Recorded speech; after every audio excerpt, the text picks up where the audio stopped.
Marx a commencé son œuvre critique en écrivant la question juive. Il n'a pas écrit la question bouddhiste ou la question hindouiste. Il a écrit la question juive comme préambule de méthode au Capital. Et il a répondu d'une façon très nette: les juifs ne constituent pas une race, parce que les races n'existent pas en homogénéité de substrat. Vous prenez un juif polonais, il n'a strictement rien à voir avec un juif séfarade de Marrakech. Donc les juifs ne sont pas une race. Même si certains juifs vous produisent des sites, retrouvez l'ADN des Cohen, bon, ça c'est la névrose. Donc les juifs ne sont pas une race. Mais les juifs ne sont pas non plus une religion. Beaucoup de juifs s'estiment non-croyants et peuvent même vous dire qu'ils sont athées, tout en vous disant qu'ils se sentent juifs.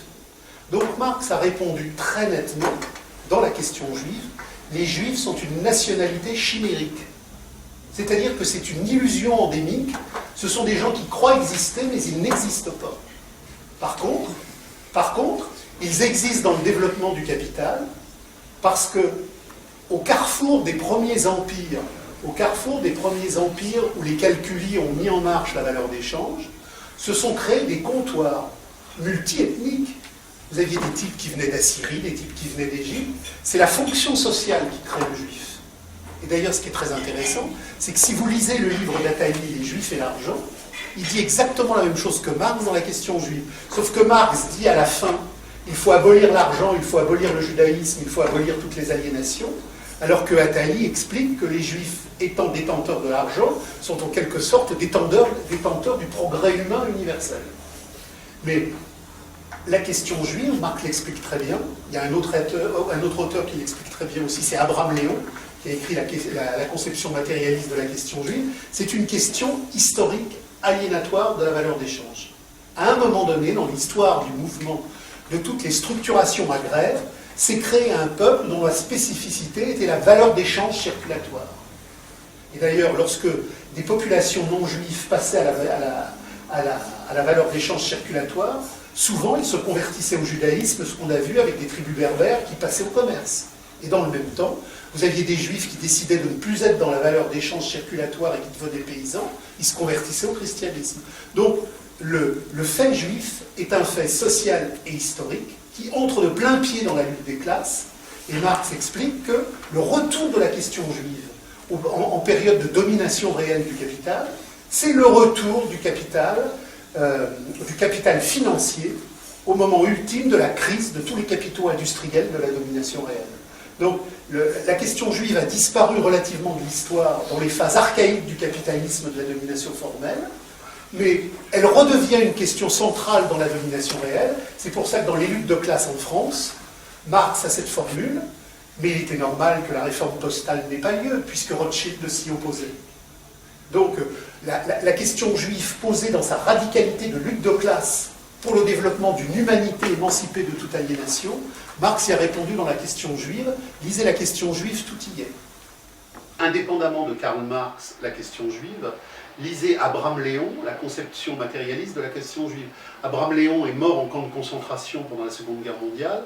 Il a repris le travail de Marx sur la question juive, mais en le périodisant à travers toute une étude documentaire, période par période, Moyen-Âge, Orient, Afrique, la Renaissance, l'Europe classique, l'Europe moderne, et c'est un bouquin qui est extrêmement intéressant.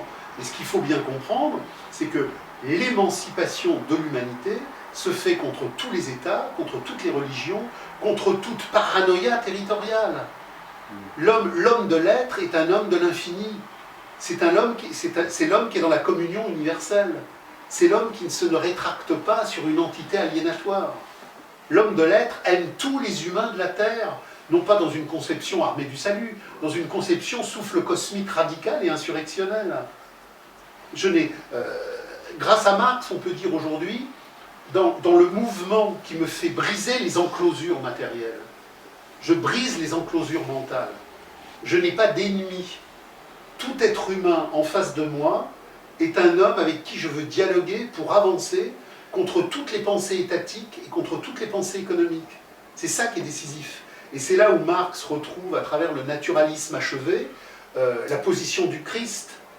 Vous lisez le texte de Engels, Les origines du christianisme primitif, il montre en quoi le christianisme primitif est une insurrection de l'être contre toutes les domestications, contre tous les pouvoirs, contre tous les asservissements.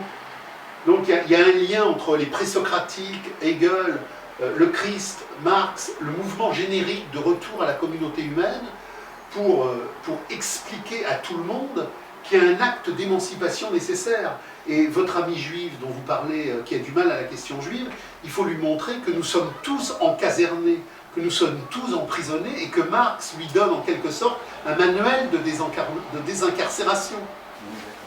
Et ton amie, je crois qu'elle parlait plus de la culture juive, des valeurs, des traditions. Elle parlait, voilà, elle dit c'est toute une histoire, c'est une culture. À ce moment-là, il faut lui dire de faire la distinction entre la culture, les traditions et vraiment le religieux, c'est-à-dire le code de conduite. Mais surtout qu'elle est juive, mais elle est athée. C'est ce que dit Marx, la nationalité chimérique. Ouais. C'est quoi? C'est quoi? Les juifs ne sont pas une race. Les juifs ne sont pas une religion, elle est athée. Alors c'est quoi? C'est le couscous berbère cachère, c'est la carpe polonaise cachère. Non, et puis c'est surtout une rassurance quand on est conditionné depuis des générations et des générations dans l'enfermement endogamique. En plus, elle a fait l'école juive. Donc, je veux dire, c'est pour ça que Marx, dans sa correspondance avec Engels, montre bien que le juif, en tant qu'homme, est souffrance. Parce qu'il est homme séparé de son humanité par toute une série, les mitzvot. Il y a plusieurs centaines de mitzvot. Tu dois faire, tu dois pas faire, tu dois faire, tu dois pas faire. Le Christ arrive, il dit, à la poubelle l'aliénation. Pas de doctrine, pas de commandement. Aime l'être en toi et en ton prochain. Et le Sanhédrin qui récite les mitzvot des 300 obligations, dit mais il est fou. Ça fait on est conditionné là-dedans. Vous savez, c'est un peu comme le type qui a fait 60 ans de prison. Il obtient enfin une libération. Il se retrouve dans la rue, il ne veut plus sortir. Parce que ça fait 60 ans qu'il connaît sa cellule, ses rideaux, son bureau. On lui dit maintenant, ça y est, c'est fini l'emprisonnement, ouvre la porte. Il court en arrière, il dit non, non, non, non, je veux retrouver mon bâton, ma cellule. Pour moi, le sionisme, bon, c'est un épiphénomène des strates contemporains de l'aliénation géopolitique moderne. Ce qui est plus important, c'est de partir du judaïsme. Et pourquoi partir du judaïsme? Tout simplement parce que sur une trajectoire radicale, telle que les groupes maximalistes de la lutte de classe la plus offensive l'ont toujours positionnée, il faut se rappeler que si Marx écrit le manifeste avec Engels dans les années qui mène à 1850, s'il écrit le Capital dans les années qui mènent à 1860-1870 et qu'il écrit la guerre civile après la Commune de Paris en 1871, le préambule de toute la critique de l'économie politique commence en 1843 avec la question juive. Alors, la question juive, il ne l'a pas écrit parce qu'il avait un problème à régler avec son père ou avec son grand-père, il l'a écrit parce que c'est un présupposé méthodologique de radicalité. C'est-à-dire que Marx montre dans la question juive, qui renvoie au Capital, que le monothéisme de la marchandise est un système à la fois géopolitique, mental, idéologique et social qui correspond à la religion du capital en mouvement. Qu'est-ce que Marx dit dans la question juive? La question juive n'est pas une question raciale, les juifs ne constituent pas une race. La question juive ne constitue pas une question religieuse. Il y a des juifs qui sont religieux, il y a des juifs qui ne sont pas religieux. Ce qui construit la structure transhistorique de la question juive, c'est cette nationalité chimérique qui veut que Dieu soit une valeur d'échange. Et Dieu, valeur d'échange, l'alliance abrahamique est un contrat commercial.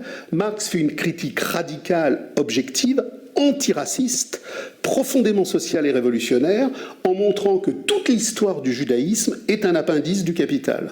Et donc, le sionisme, en tant qu'émergence spécifique d'un judaïsme particulièrement codifié dans la modernité des restructurations judéo-politiques et géopolitiques, les accords Sykes-Picot, etc., c'est l'immanence de ce crédit financier qui ressurgit. Alors bien évidemment, Marx, dans la question juive et dans le Capital, ne dit pas en 1947 à Jérusalem, etc., etc.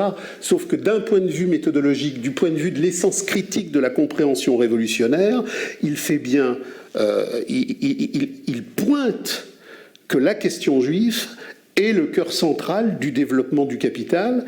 Et si aujourd'hui, cette question fait tant débat, elle fait tant débat parce que, comme il le montre, elle est partie intégrante du développement impérialiste de la marchandise.